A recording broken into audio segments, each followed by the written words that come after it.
William, hopefully your favorite videographer from Two Hats Publishing. I welcome you to another Two Hats special of community events. Let's look in and see what's really happening. Good evening, everyone.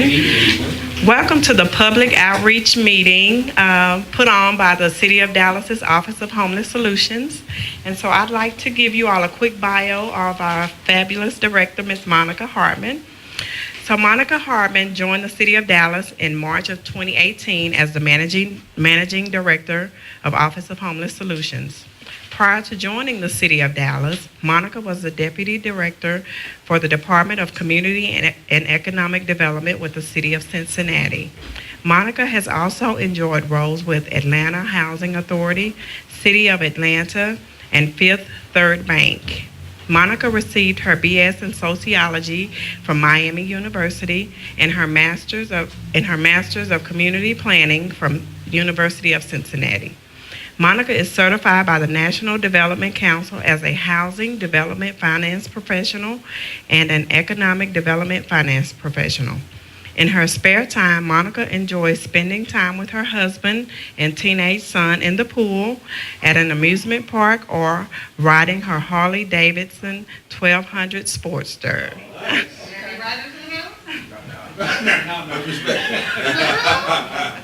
No motorcycles?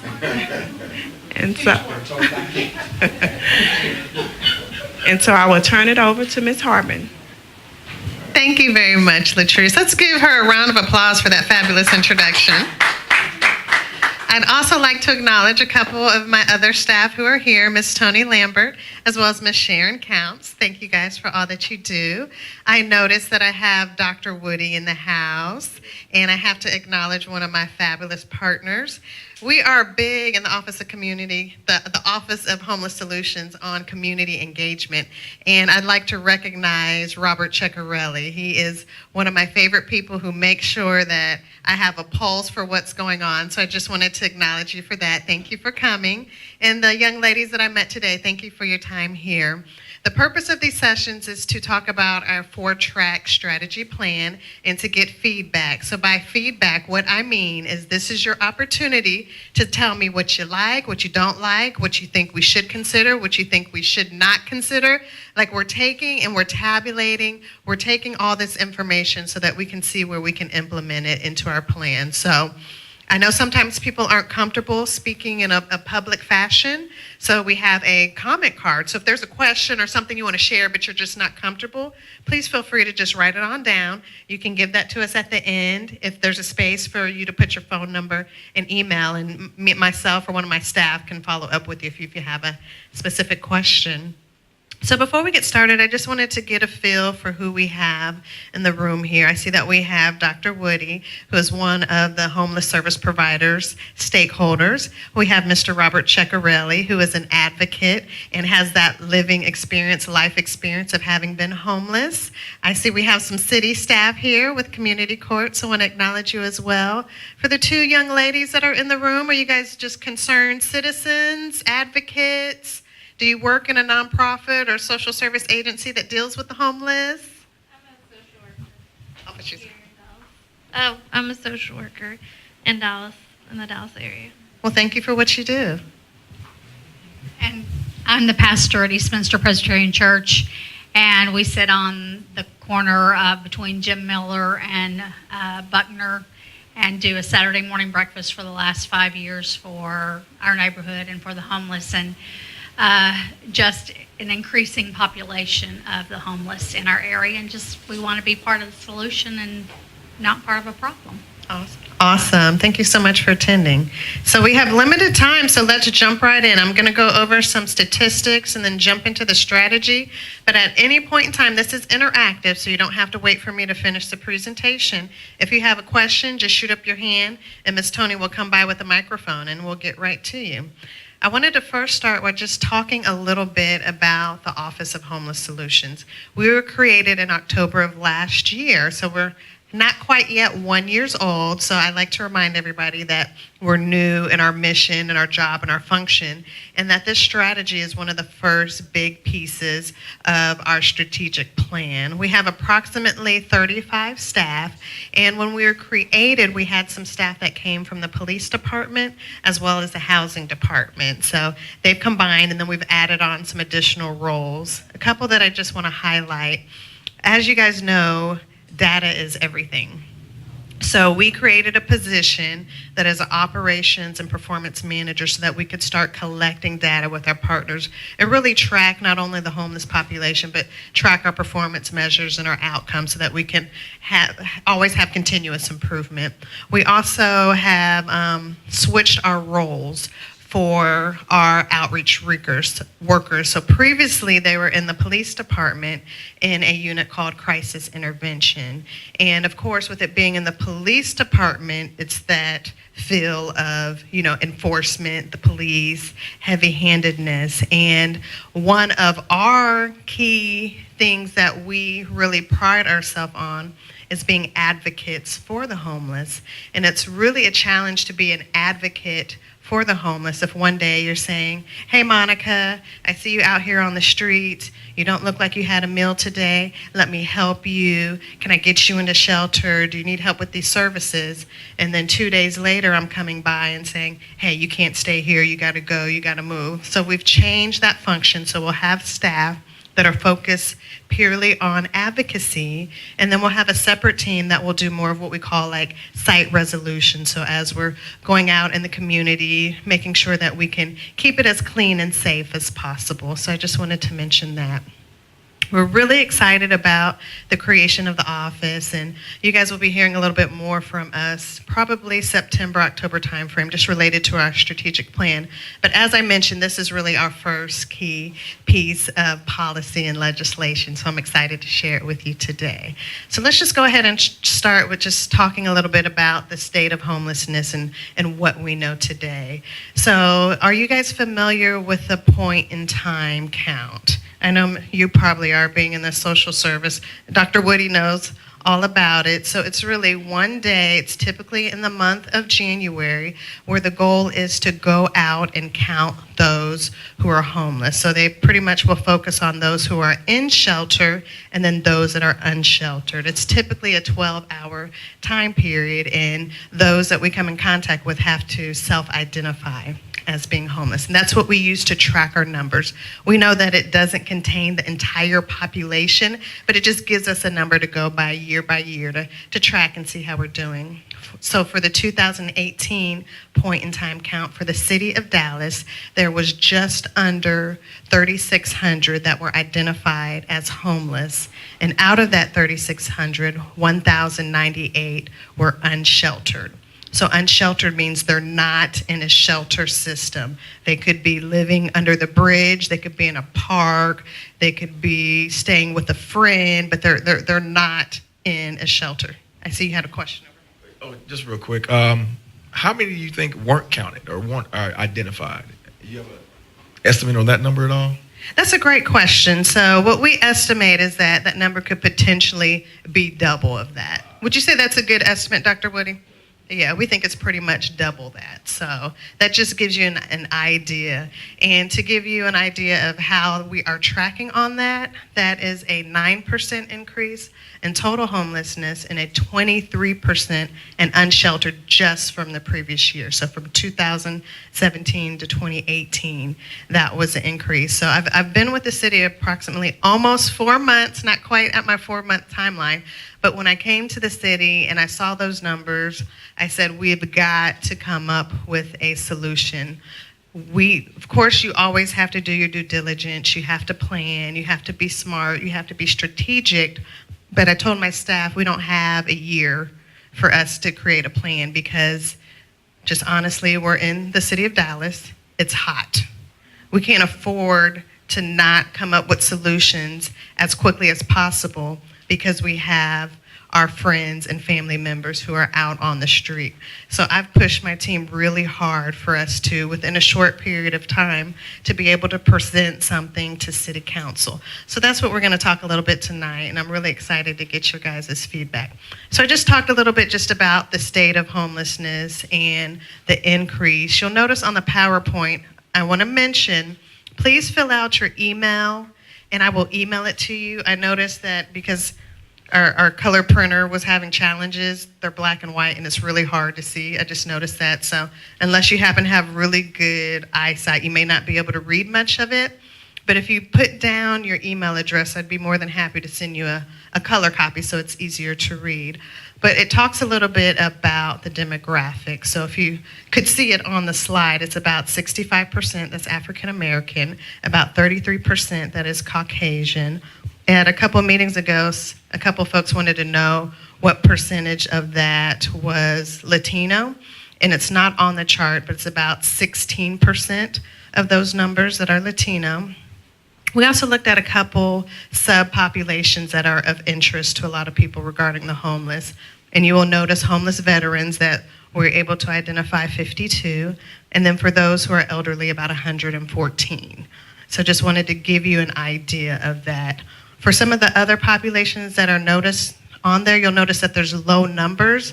However, that doesn't mean that there isn't a need. So for example, we have youth on there that are unaccompanied. We know that we have a very large youth. We count that 18 to 24. They're really hard to identify, and they don't want to self-identify because they're worried. Also, families with children, for those that are unlucky to not have some type of shelter, they're not going to just be out in the open because they're scared that their children will be taken away. So we know those populations are out there, but you'll notice that the numbers are a little bit low on there. So let's just jump right in and talk about our proposed strategy. So it's a 4-track strategy with a goal of, number 1, increasing shelter capacity, and then number 2, being able to create long-term affordable housing solutions for stability. So let's jump into track 1. The purpose of track 1 is to increase shelter capacity with existing shelters. And the way that we are going to do this is through a pay-to-stay shelter concept. Now, what this means is that the city will pay $12 per night per bed for any of our unsheltered homeless citizens who need a place to stay, and that will be for up to 90 days. And we've been very happy to mention that we have 2 partners who are willing to work with us on this specific track. The first is Dr. Woody, who is represented here tonight. And what his organization is going to do at the Bridge is that they are creating an additional 50 beds by opening up their Welcome Center. So this is one thing that I like to highlight because people always ask, okay, Monica, the Bridge is a shelter. They get tons of money from the city. Why are you going to give them more money? And the answer to that is that they are creating additional capacity. This is not something that they're currently doing. These aren't beds that we're already paying them for. This is additional space. They're going through the process of purchasing more cots and doing the whole, during the day it's used for one use, in the evening they're flipping it over to be able to help out the city because the need is so great and because they have a passion to serve the people. So I always like to just mention that, and I'm very thankful for them for being willing to do that. The other organization is Dallas Life. Now, Dallas Life, on any given night, they have approximately 100 to 120 beds that do not go filled. And the reason for this is because they will get 5 nights for free, and then you either have to pay the $12 per night or you have to join their discipleship program. And we do not want any of our homeless citizens to have to feel like they have to make a choice regarding religion if that's something that they don't believe in.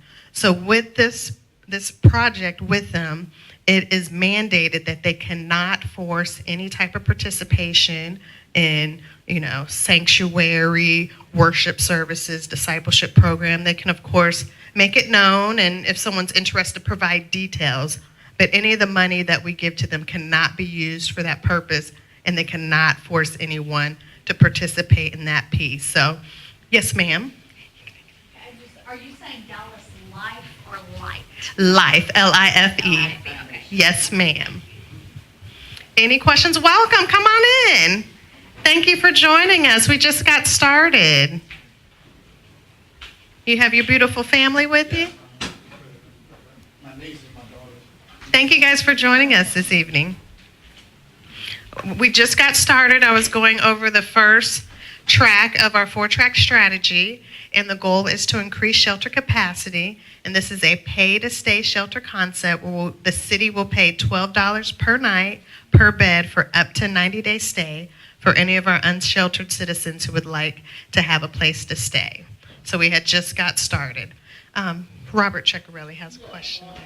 I was at the meeting with the Human Needs, and, city council members were asking you questions about this. They're very skeptical, especially Medrano voted it down at the bridge. And I said that usually the city council members will vote for that city council member, whatever they want in their district, the other city council members will go with it. So that's a big issue that it's probably already been turned down already, okay? But Medrano was very, very strict on that. And the second one is these, the Life Foundation. I understand about the shelters. I don't have no problem with it. It's just, I feel like the Life Foundation is holding the city hostage by you have to pay for them to stay. I have a problem with Life Foundation, what their purpose is to make money. And I don't think that is right to use the city as hostage for them to get money from you for the homeless. And I don't think they're not on the right page of what they should be doing. And one more thing about the Salvation Army. I was there last night, and 5 years ago they reconstructed the whole men's dorm, but they didn't add any extra beds. In 6 months, homeless people had to leave and go to different shelters, and Salvation Army did not add any extra beds. And last 2 nights ago, I couldn't stay. I had to go to the hospital. And I don't think what you don't know about, I need to let you know what's going on with these shelters. And then we have the bridge. No offense, Mr. Woody, but you saw what the people said at the meeting, how the staff is treating the homeless there. Okay, remember the homeless had a big issue with the staff at the bridge, the way they were treated? But no one ever brought it up. So that's important. That's why they don't go to the bridge, because the way they are treated by the staff. And they were very, very certain about that, very firm what they said to you and everybody, but no one ever mentioned it. I just want to bring that, and one more thing, the mayor, permanent supportive housing, we'll get that later. But I just want to let you know what you have to tell these people that about the shelters that maybe you did not know. I just found out about the Salvation Army about 6 months. It spent $1,000, not one extra bed. That's wrong. Thank you for your feedback, Mr. Ceccarelli. So let's just go ahead and address a couple of those issues. So your first one was just related to Councilmember Medrano's issue with, adding beds at the bridge. And I just want to state that I've met with all of City Council, and the feedback that I have received has been fairly positive. So we will actually see what the vote will be on August the 22nd. So, but I just wanted to let you know we have spoken to all the council members to be able to get their feedback. And we understand that he has a valid concern just related to concentration. So we get that. Your second point about the Dallas Life and holding the city hostage, I don't see it from that perspective. What I see it as is a partnership, and it's an opportunity for me and my staff to work with them, with us being a new office, a new administration, to really come to the table. I can't speak for, you had mentioned about, they're just in it to make money. I can't speak for that, but what I do know is that they're willing to partner with us, and we're very appreciative of that. Regarding Salvation Army, I don't have any of the details regarding, the renovation, but I'd be happy to get some of that information for you. I do know in their proposed plan, where they are changing locations if they receive approval, that there'll be additional beds for that. Thank you guys for joining us. Thank you guys so much for coming. Appreciate it. Thank you. Yes, ma'am. So I understand the beds. Are there going to be services tied to these? Great question. So yes, I appreciate my social worker in the house talking about services because that's really what it's about. And we know that the services are the key for long-term success. So yes, as part of this, they will have case management. And the goal is to really connect them to that case management, to have them work on a housing plan to get them to where they need to be, but to also whatever services they may need, whether it's benefits, whether it's health care, dental care, we want to be able to connect them to that. So that's a really good point. I also just wanted to mention that the referrals will come from our street outreach team. So we currently have a staff of 12, and we have 4 vacancies. So fully staffed, we'll have 16 street outreach, who their goal will be going out on the street, in the encampments, in the parks, identifying people and letting them know that we have this service. Once we get city council approval, let them know that we have the service and that the city will pay for them to stay if they want to come off the street. So that's how we will get that referral. We'll also get referrals from our partners if they happen to be full, but they know that, the city has a program at Dallas Life, and we'll get referrals that way.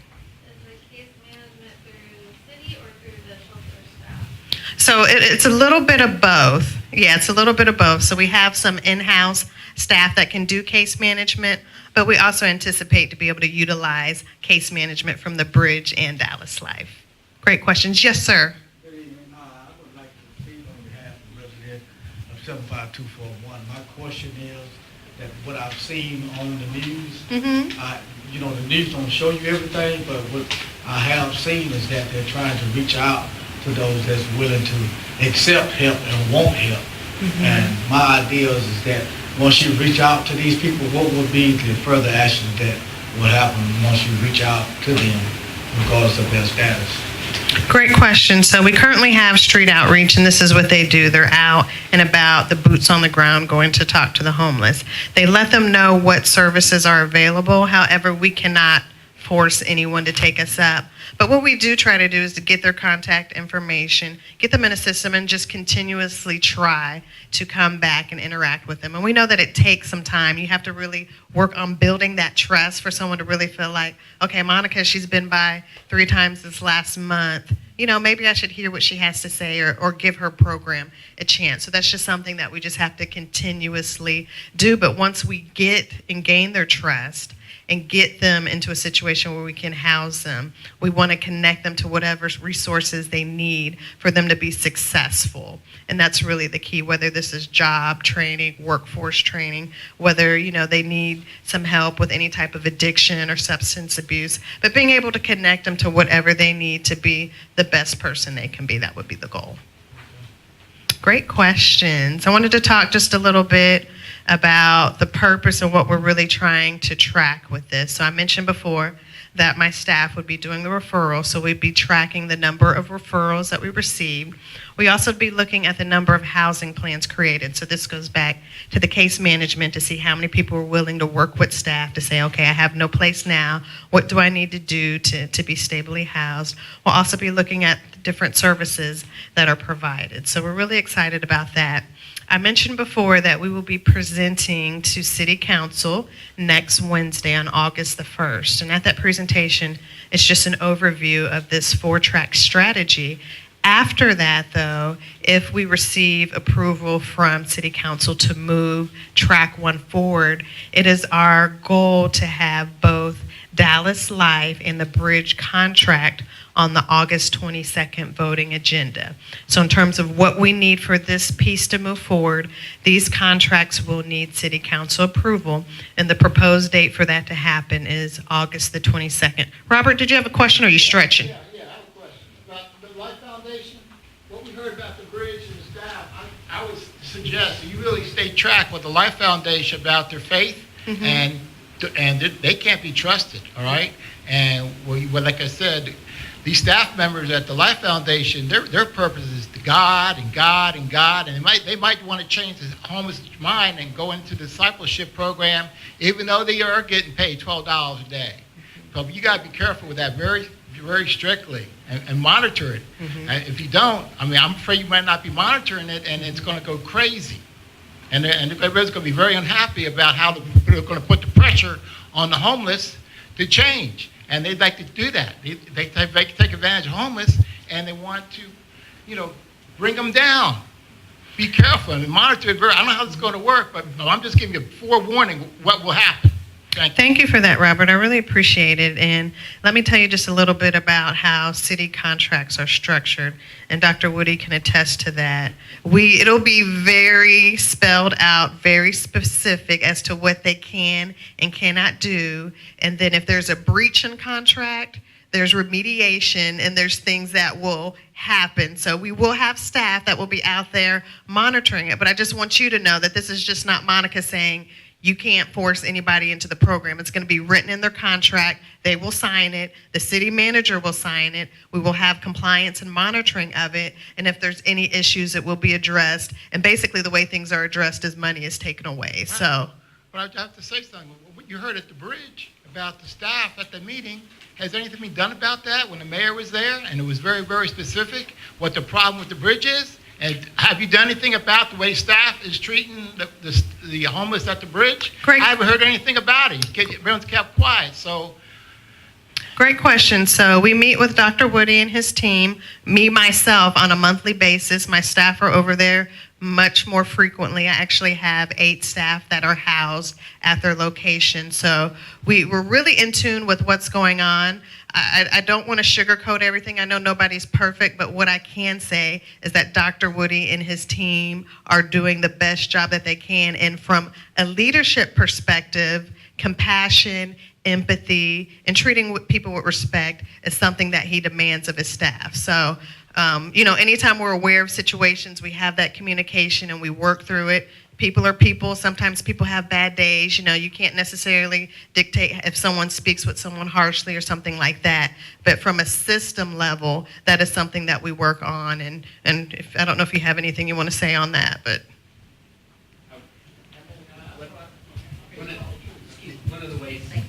One of the ways that we've tried to address this too, Robert, is that last week we did a town hall, in the evening, and did a couple things. Number one is to share how it is that we're acquiring feedback about our services, but secondly, opened up to our guests the opportunity to share with us in that forum exactly what kind of issues they, as residents at the bridge, may have with us, such that we can really hear from folks directly who are immersed in our experience and give them a plan for how it is we want to address things. And so, we're always open to that kind of feedback. As you mentioned, we strive to be perfect, but the only way to get there is through feedback and to make the changes as life evolves. So I appreciate the feedback. It's all good, we're trying to be better. Thank you, Dr. Woody. Any questions on track 1 before we move to track 2? I don't actually have a question per se.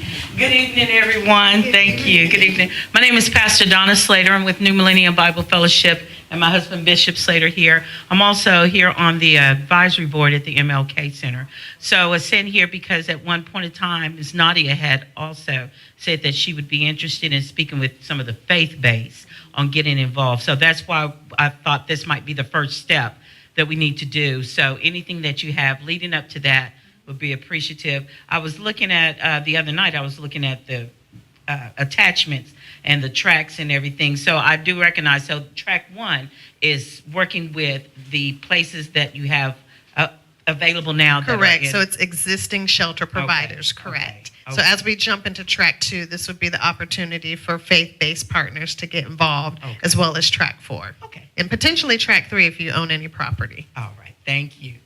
Thank you for your question. Anything else on track 1 before we move to track 2? Looking at the 90 days, are you hoping to have them housed within the 90 days, or will they get extended if they're not housed after that? Great question. So 90 days, what can you accomplish in 90 days?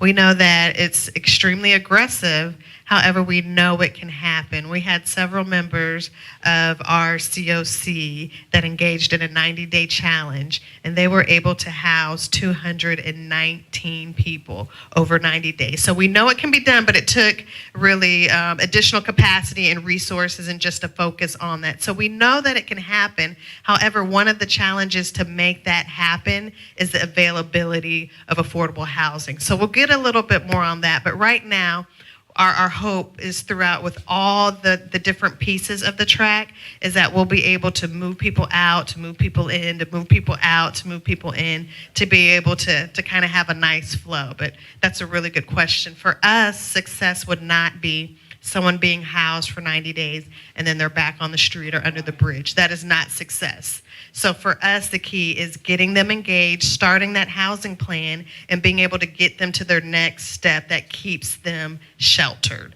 with the goal of eventually getting them to their own place. Now, whether that's permanent supportive housing, depending on their specific needs and what they need, or if it's more of an economic thing where they're just temporary homeless and we could rapidly rehouse them just to get them back on the street till they get a new job, something of that nature. Great question. Mr. Ceccarelli? Yeah, about the 90 days. Now, after 90 days, if they meet that requirement, they should move up to the next phase of transitional housing so that way they have a place to stay and not have to be on the streets. And that's what I've been really emphasizing about the buildings that need to be available. And I'm really interested in our calling building. And that way, what happens after 90 days, they have nowhere to go except maybe another shelter. And it takes more than 90 days to get housing. I'll tell you that right. It took me 14 months, okay? So after 90 days, that's just a piece of the puzzle, but you're gonna have a long wait after that also. So that's why I really emphasize and to get these buildings available so the way they can move to the next phase, because they passed the 90 days, they should be awarded instead of going back on the streets, because 90 days is not gonna serve anything about housing. I'll tell you that right now. Monica? Thank you for your feedback. So we're going to talk a little bit more about that. Let's jump into track 2. So track 1, we talked about up to 90 days stay, that pay to stay shelter concept where the city would pay. The next phase is being able to create temporary homeless centers throughout the city, because we know the additional capacity that we'll be able to have in track 1 does not meet the need. I mentioned that what we were able to count in our point in time count was just under 1,100 unsheltered. And with track 1, our goal would be able to serve 150. So we know that there's still needed capacity. So with track 2, the goal would be to have temporary homeless centers, 4 per quadrant, so we'd be able to have 1 in each quadrant of the city that would rotate every 90 days. So in each of these centers, it would be up to 50 people, and they would be able to stay for up to 90 days. Now, one of the things that we've been talking to the community about to make sure that they understand is that the goal of this is to decentralize the services that are in the core, as well as to provide more shelter opportunities in other areas of the city. We have street outreach workers that really canvass the entire city of Dallas, and there's a lot of people who, they come into contact with up in Council District 12, far north Dallas, or all the way down in the southern, where they're like, I need help, but I can't get to, downtown. So really our goal is to have shelters throughout the city where we'll be able to meet people's needs where they're at. So with this process, we are looking at both city or publicly owned facilities as well as privately owned facilities. So again, we'll be presenting to City Council next week on August the 1st, and we will receive the feedback from them, and they will provide direction to my office as to what options they want us to pursue.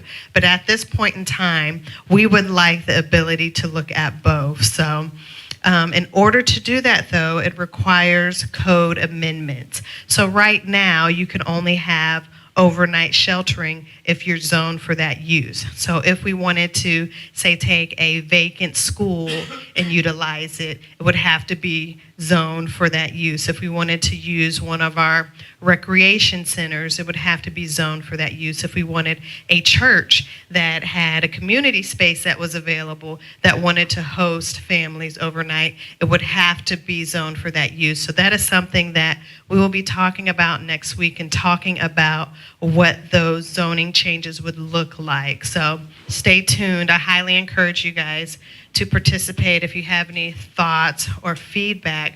One of the things that I've been asking the community is really how they feel about this concept. So I wanted to just talk a little bit about the services and what we're trying to do with this track.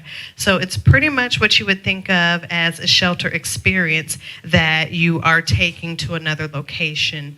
So they would, of course, need that overnight sheltering, but they would need food provided. They would have to have transportation services. They would need case management, job training, workforce training.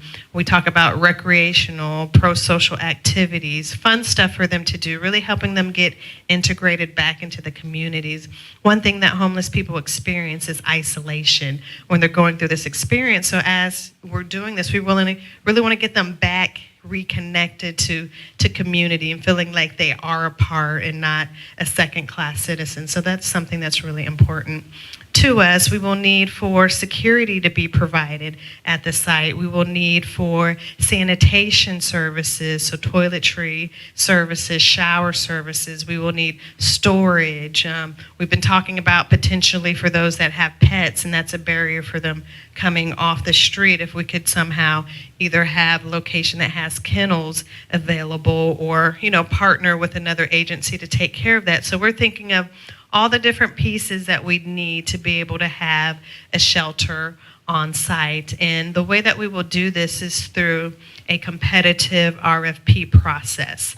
So the city will be in charge of basically like the oversight and the administration, but we would be looking for partners and organizations to actually operate and manage the shelter as well as to provide the services. So let's say, for example, there was an organization and what they do is related to a food pantry.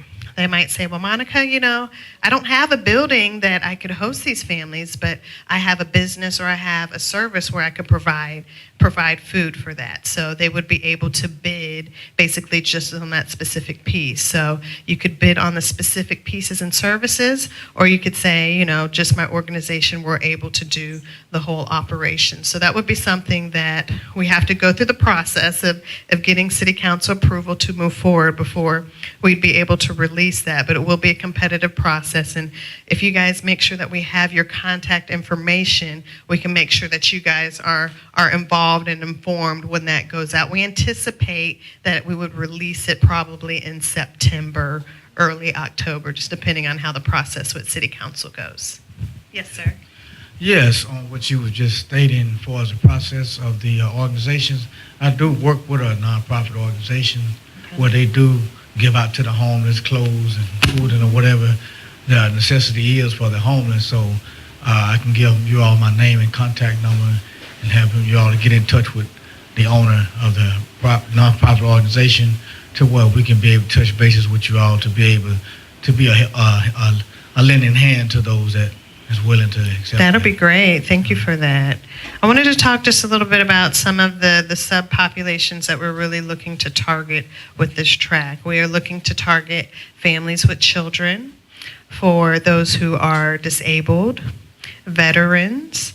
We're also looking for what we call transitionally aged youth. So that's at 18 to 24. They're typically young men and women who have really exited the foster care system and they were in a foster home. And, once they hit that age and that family no longer receives that payment, they're out on the street. So we're really trying to target that group as well. I talked a little bit about case management. That is something that's extremely important with this, and that is a piece that we are really highlighting for that because we want to be able to, when we get them off the streets and into that shelter, be able to connect them. Right now, the goal would be to have overnight sheltering. It's going to depend on whether we're doing public or private facilities, the time that we start. But right now, what we've been talking about is basically between 8 p.m. and 8 a.m.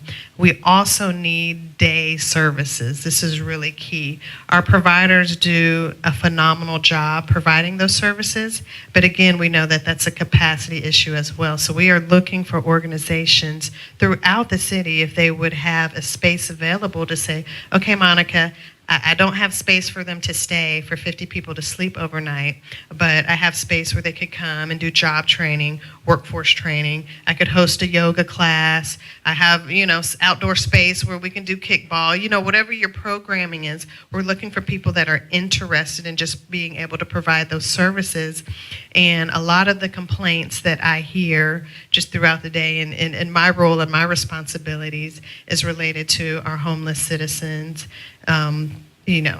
roaming or loitering, and people say, I don't think they have things to do. So we really want to be able to make sure that we have options for them. So if you have any thoughts, comments, feedback on that, I would love to hear that. Are there any questions just about the format, how it would flow, the thoughts in general? I will talk a little bit about, in order for any of these sites to be eligible, we have created a set of minimum threshold requirements. So this is not on your presentation. We'll talk a little bit more on it next week so you guys get a preview of it.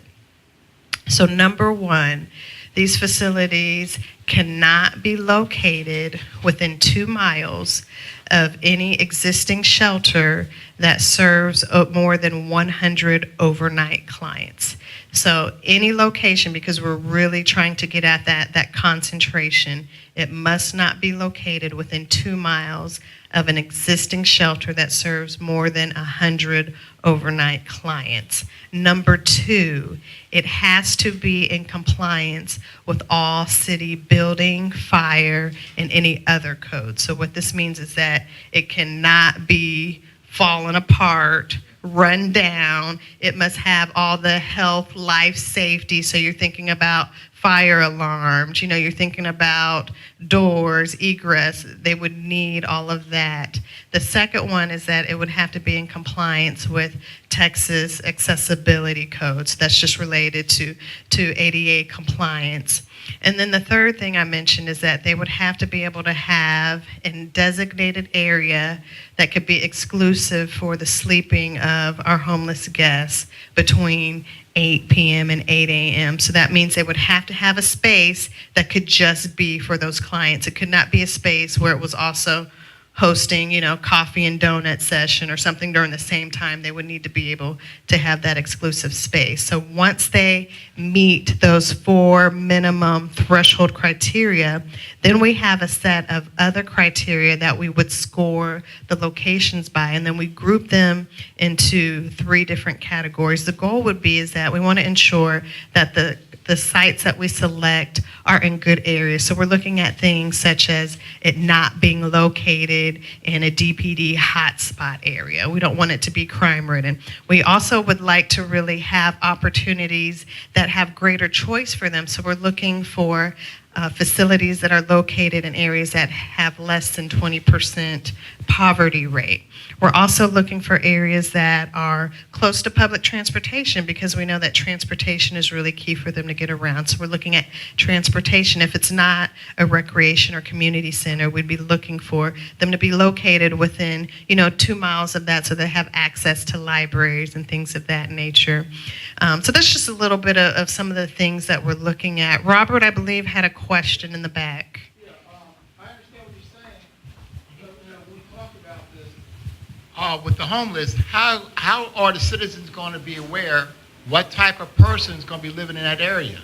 All right, now, I would say you can't put anybody that has mentally disturbed in this area because if it gets out, they're going to shut it off right away. So I would say, you know, you have to be more descriptive, more detailed of what type of person will be moving in there. You need to advertise and publicize it so that way they know what's going on. And one more question. Who's the city council member in this district? Why isn't he here? So the city council, I believe we're Felder. Where is he at? And because it's city council recess, most of them are on vacation. Now, what I can say, this is just our preliminary rounds where we're just briefing the public on the strategy. Once we receive city council approval and we're actually looking at the locations, we'll be doing a whole separate set of these meetings with the city council member in attendance. So I just want to make sure you don't think he did not have a desire or it's not important to him. All of city council is on recess during this time. Sounds good, but we look where the cottages is at. Exactly where you don't want it to be. And I don't see how it's going to happen in a good area unless you advertise the homeless, like the caseworkers will sign them off that they're mentally and emotionally stable and they have a purpose in life. Unless if you don't do that and make sure these homeless people know what needs to be done, it's not going to happen. You really have to be detailed about these people homeless because the citizens not going to put up with it. Because when the homeless people do these crimes in the newspapers, they'll talk about a homeless person, then they'll mention the name at the end, especially that person that raided the lobby of a motel in destruction a couple months ago. It really put the homeless person down. But it's going to be a lot of work. But you're going to have to restrict who's going to be staying there. The citizens are not going to accept it, especially in a good area. That's the cottages. Look where it's at, the drug area. And they do drugs in that field right there, next to the Austin Street shelter. Yeah, thank you for your feedback. That's something that we have addressed, and we actually have that in our documents and our RFP process and what we're looking to do. So we'll share a little bit more of that when we meet with council. But right now, what we're looking at is, again, I mentioned how it's a referral process. So they will be referred by our street outreach or one of our partners. And once that person comes to us, there will be an intake and an assessment. And during that process, they will have to determine if they're a good fit for this temporary homeless center, because this will not be a good fit for everyone. There are some circumstances where their needs are best met with one of our great partners like the Bridge, because they have those services in-house. They have Metro Care, they have Parkland. So it just depends on their individual needs. So I appreciate that comment, because that's something that we have thought about, and it's something that's really important because the community wants to ensure that they're safe, that their children who go to programming nearby are safe. So we wouldn't want to give the impression that that's something that we didn't take into consideration. So I appreciate you bringing that up. Any other questions on track 2? Because I know I got, about 15 minutes? Yes, ma'am. Can I ask why the decision to just do the overnight shelter in these places, not like a full-service shelter with day programs there? Great question. We would absolutely love to be able to have both on site, but it's really going to depend on the type of facilities that we have. Right now, it's going to depend on the direction that City Council gives us. So if City Council were to say, Monica, I want you and your staff to only consider city facilities, then that would most likely lend us to recreational centers. And we know that during the day is when they have most of their programming. So in order for that to be successful, we would basically have to shut down their operations for 90 days, which is not going to be really palatable for the community. So we want to be able to have both the day and the overnight sheltering, and we're hoping just through partnerships, whether it's a faith-based community, nonprofits, some of our other shelter providers, that will be able to provide for both that day and overnight experience. But it just depends on the facility if you're able to do both of those in the same location. Great question. Mr. Ceccarelli? Hey, Monica. Mayor Rollins, I was at a meeting where he lived in Preston Hollow. That church where he was at gave him $400,000 for the homeless. See, what I understand is Mayor Rollins has been very, very quiet about it. He's a very good fundraiser. Why hasn't he been heard about? He hasn't done anything in 2 years. It was in the article with Grisby, in the article she wrote about the mayor. And, it's just a matter, shocked that the Mayor Rollins has homeless number one on his list. He's been very, very quiet about it. And I just would hope that it's the key what Mayor Rollins is going to do. If he doesn't do anything, whatever you're doing is not going to work, because he got $400,000 from a church in Preston Hollow just at one night. And I just think he can do a very good job, but he's been very, very quiet about it, and I really think he doesn't care at all, and he's proven he hasn't, because he hasn't said anything in 2 years. Thank you. Thank you for your comment. What I can say is that my staff and we have been meeting with the mayor. He has provided feedback of this plan. So we've had those conversations. I can't really speak to that specific conversation, but homelessness and coming up with solutions is a priority of the mayor. But he's got to get involved, man.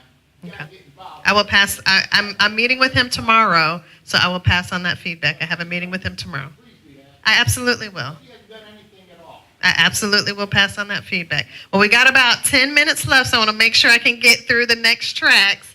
Of course, I mentioned before, there's a public comment card. If you have a burning question that I don't get to, just make sure you write it down, have your contact information so that I can follow up with you. Track 1 and 2, the goal is getting our unsheltered homeless citizens off the street. Track 3, the goal is flipping and turning more towards that long-term solution. So we realize in order for us to really solve homelessness, we have to have affordable housing and housing opportunities for our homeless citizens. We estimate that there's approximately 700 to 800 people who are experiencing a bottleneck, meaning they are currently in our shelter system, they are ready to move forward, but they cannot find a landlord that will rent to them, or they have a voucher, they cannot utilize it, or they have challenges related to being able to, have the security deposit, the utility deposit. They don't make 3 times the rent. So there's all these challenges where they're in the shelter system, but they're ready to move forward and they have no opportunities. So with track 3, the goal is to create some type of master lease and landlord incentive process where the city would work with either private property owners, the Apartment Association, Dallas Housing Authority, anyone who is willing to set aside units that our homeless clients can go into. And what they would be agreeing to is to relax what they consider, like in terms of having to have, 3 times the income or having to be able to have 2 times the rent. What the city is going to do is to be able to help pay for some of those costs. So we would have funding available for security deposits, utility deposits, as well as to help with rental subsidy. So whether we were paying the full amount, or let's say they have a voucher and their voucher is for a 1-bedroom and they have up to $500, but the only 1-bedroom apartment they could find is $900. We could look at paying that difference to be able to help them get into a home. So that is the purpose of this track, and really being able to help those find housing. We're really excited about this. This will require, again, some city council consideration. Probably in the month of September, we're still working out the details. But our goal with this is to, again, really open up the capacity of the shelters, because there's currently 700 to 800 families or individuals who are in the shelter that can move. They're ready to move. They have the support system. They have everything they need. They just cannot find a unit. So our goal is to be able to help them find units and then free up that space in our shelter. So that kind of gets back to, the 90 days. All of these tracks will be starting around the same time, running concurrently. So the goal is to get everything off the ground at the same time to be able to be freeing up capacity. Some of the things we'll be looking at with this track, case management, again, is really key in terms of support. So whether they need any additional help with financial literacy, if they have a job, but it's not quite providing a living wage, helping introduce them to the upper opportunities for job growth and potential to help them with that. So that's something that's key as well. Any questions quickly on track 3? Yes, ma'am. All right. Okay, so is this only going to be for currently those experiencing homelessness, or like a lot of my families I work with, they're on the verge of becoming homeless, and like a few months of rent assistance or something like that could really prevent them from becoming homeless. Great question. So for this specific track, it is geared towards those who are already in our shelter system and are on our housing priority list. However, my office, we also administer an emergency solution grants, so ESG funding, and part of that is for homeless prevention and diversion. So something that we're really working on, really catching them before they go over that cliff, because it's much more cost effective if you can help continue to stabilize them before they experience homelessness and have to rebuild from the ground up.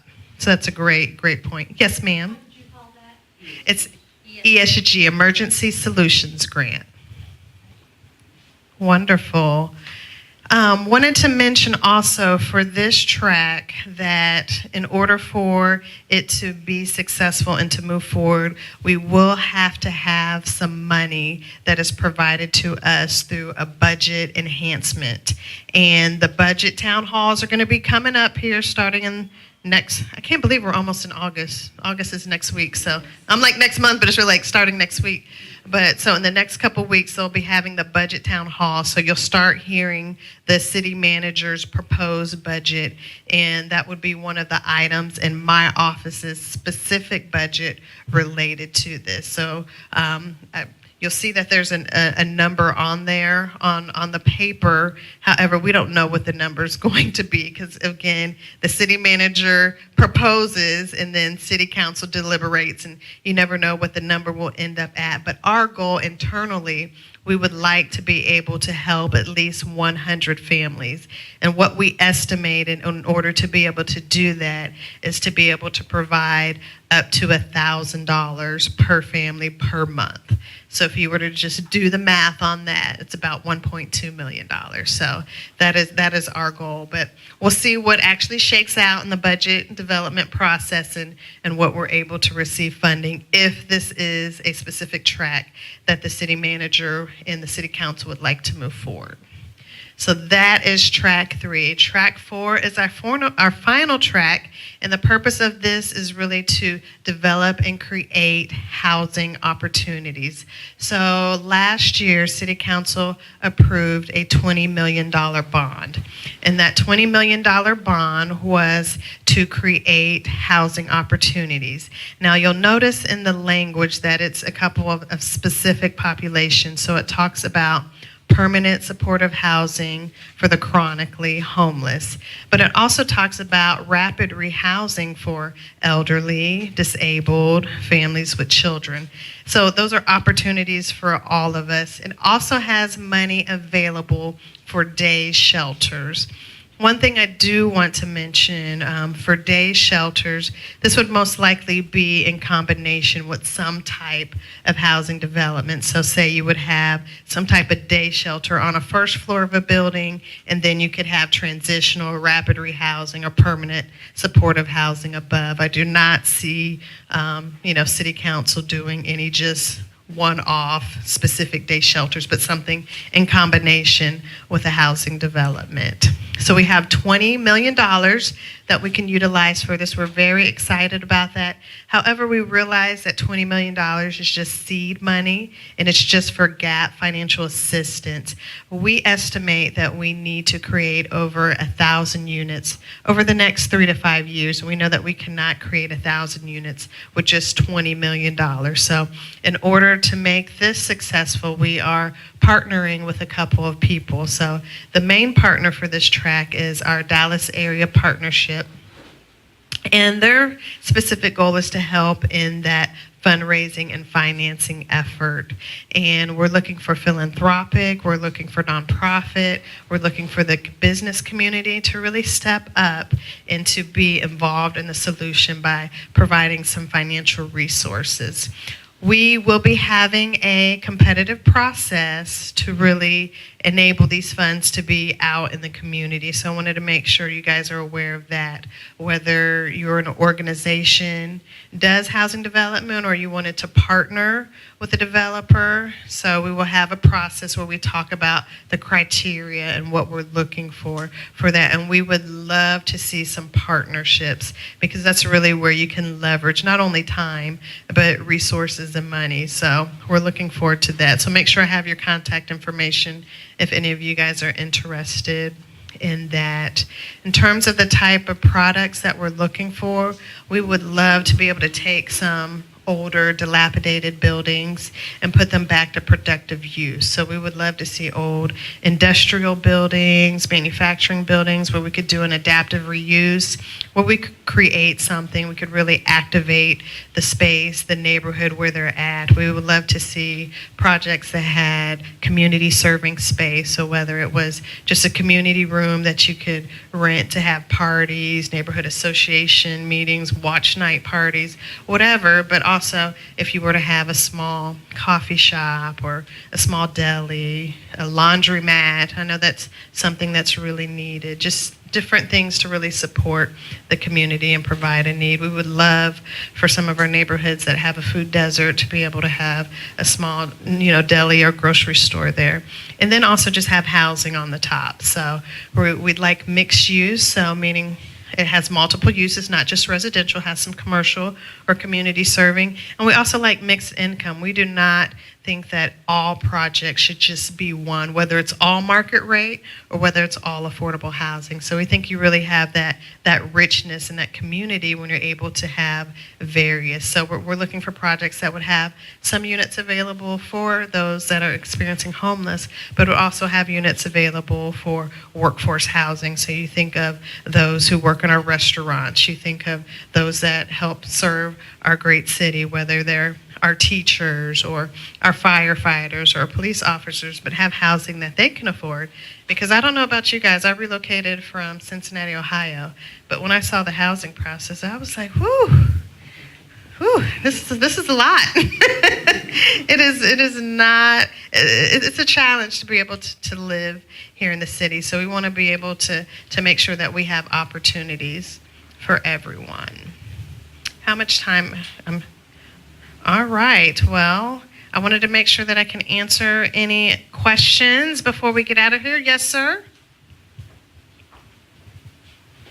Okay, you lightly touched on the foster care people, and that when the money runs out, the kid goes out the door. I was wondering what type of entrepreneurship is foster care, and this may be, and this is probably an unfair question to you, and I'll admit that, teaching the kids how not to be homeless. Example, when I wanted a new bicycle seat in my car, after the family lawn was done properly, I was getting a full can of gasoline, and I was allowed to take the family lawnmower down the way and try and make money to get that bicycle seat. Is this being done? Great question. So this is one of the things that we talked about with our different temporary homeless centers and some of our programming and case management is exactly what you're talking about. So for that age group, I don't know if you guys recall how hard it was when you were 18, just to know, your feet from your hand. It's really hard. So to be out on your own with no place to go, they just really need that support. So someone to say, okay, well, you graduated from high school. Have you thought about, this job training program? What are you interested in?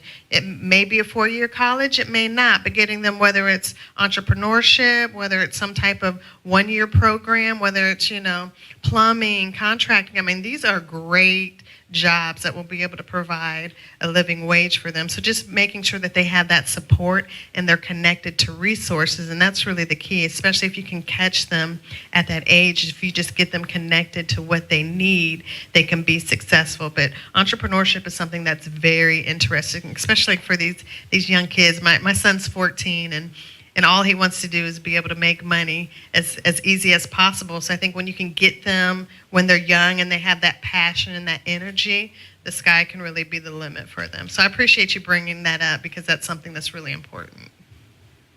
Any other questions? All right. Well, I want to be respectful of everyone's time. I appreciate you guys coming out to hear about our proposed 4-track strategy. We will be presenting to City Council next Wednesday on August the 1st. If you guys would like to either just watch it online or come down to City Hall, we'd love to have you. We'd love to be able to hear your ideas, your thoughts. If you would have anything to share, please feel free to do so. And I'd just like to thank you for coming to hear us tonight and for being involved to make Dallas a great city. Thank you so much. This is William, hopefully your favorite videographer from Two Hats Publishing. I hope you enjoyed this video. If you like it, please leave comments below or like, follow, or subscribe to us and get notices of all our videos. We love it, even when you call.